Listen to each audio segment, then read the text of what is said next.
Assalamualaikum warahmatullahi wabarakatuh. Teman-teman, hari ini kita akan belajar membuat cover kotak tisu ini ya. Kalau sudah dilihatkan reviewnya ya. Nah, ini kotak tisunya, lucu ya.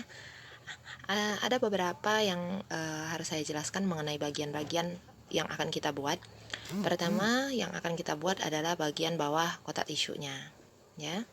Kemudian bagian badan kotak tisunya, lalu renda bagian atas, terakhir baru renda di bagian bawah. Jadi renda bagian bawah ini opsional, boleh dibuat boleh tidak ya. Renda bagian atas, bagian bawah, lalu tali untuk tali ininya, cover kotak tisunya. Nah, kalau dibuka seperti ini teman-teman jadinya. Ini sebenarnya simpel sekali ya. Kalau untuk membuat alas dan badan kotak tisunya nggak terlalu ribet. Yang lama itu bikin renda atasnya malah ya, renda atas dan tepinya. Nah, seperti ini. Jadi sebenarnya ini bukan hanya untuk kotak tisu, bisanya ini juga bisa digunakan jadi tas. Ya, tinggal kita kasih tali kayak selempang, kayak gitu, tas selempang, tinggal kita kasih tali di kiri kanannya, lalu difuring dan dibeli resleting. Ini jadi untuk tas cantik sekali ya. Nah, kalau jadi tas kayak gini jadinya gitu ya. Jadi tidak rugi untuk belajar membuat cover kotak tisu ini. Baiklah, mari kita mulai untuk ke bagian bawahnya dulu. Teman-teman, kita juga memerlukan kotak tisu yang akan kita cover ya. Boleh kotak tisu, boleh juga refill tisu, itu nggak apa-apa. Nah, untuk pembuatan size-nya itu masing-masing beda-beda, tergantung dengan kotak tisu atau refill tisu yang akan kita cover. Untuk part A, bagian bawah kotak tisunya yang tadi saya perlihatkan seperti ini kita perlu bagian bawah kotak tisunya ya, yang ini. Jadi kita merajutnya dari pinggir sini, bukan dari sini.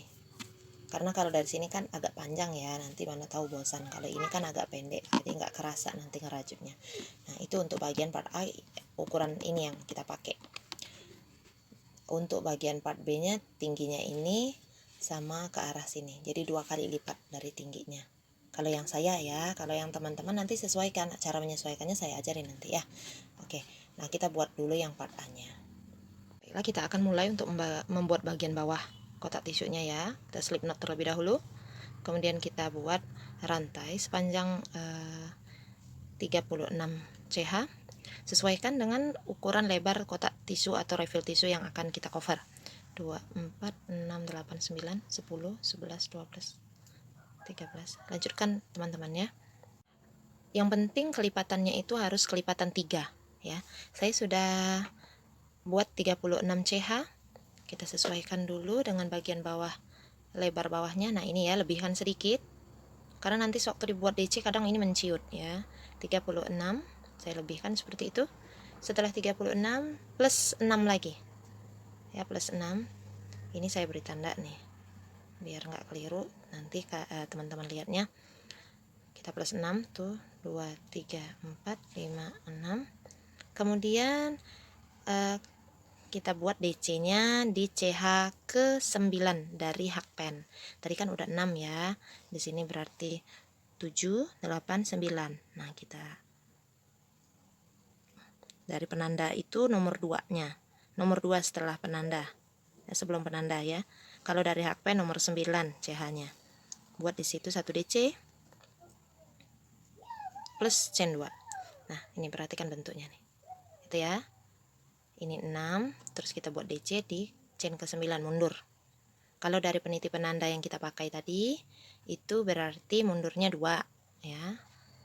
Oke, sudah ya. Skip 2, buat 1 DC plus 2 CH. Skip 2 lagi, buat 1 DC plus 2 CH. Lanjutkan hingga rantainya ini habis terisi dengan 1 DC plus 2 CH. Nah, ini teman-teman kalau sudah selesai ya. Jadi kalau sudah selesai, setelah skip 2, pas ini 1 DC yang terakhir. Kalau teman-teman nanti ngerajutnya itu nggak ketemu untuk tempat 1 DC, artinya di terakhirnya itu bukan 3 buah CH yang tersisa. Itu berarti ada kekeliruan di waktu membuat DC yang kedua ini tadi, yang ini ya.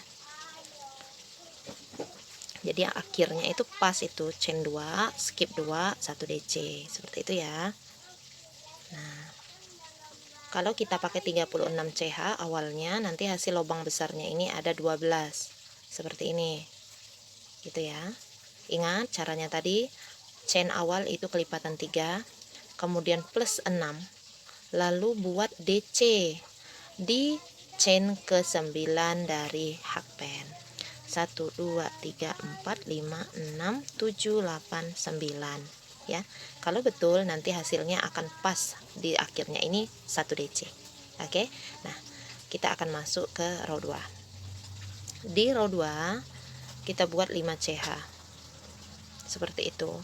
Lalu putar rajutannya, kita buat 1 DC pas di atas 1 DC-nya. Chain 2, buat 1 DC, chain 2, buat 1 DC. Nah, lanjutkan sampai habis ya. Hanya 1 DC dan 2 CH terus menerus. 1 DC plus 2 CH, 1 DC plus 2 CH. Lanjut lagi. Saya row 2-nya. Setelah 2 CH di atas, kita akan skip 2 rantai. Nah, ini kelihatan begini ya. Karena kita tadi mengerjakan dari belakang, kelihatan nanti akan seperti ini. Kita balik kayak gini. Kita hitung benar-benar ini skip 2. Lalu kita buat DC-nya di sini. Jangan membuatnya begini.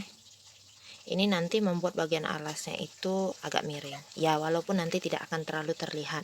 Cuma alangkah baiknya kita patuhi skip 2-nya ini supaya nanti hasilnya juga lebih rapi dan ukurannya itu pas gitu ya. Skip 2 baru buat DC terakhir di CH ketiganya. Tusuk aja di situ. Ya. Nah, kayak gitu. Jadi kan kelihatan benar-benar sekatnya menjadi lurus ya.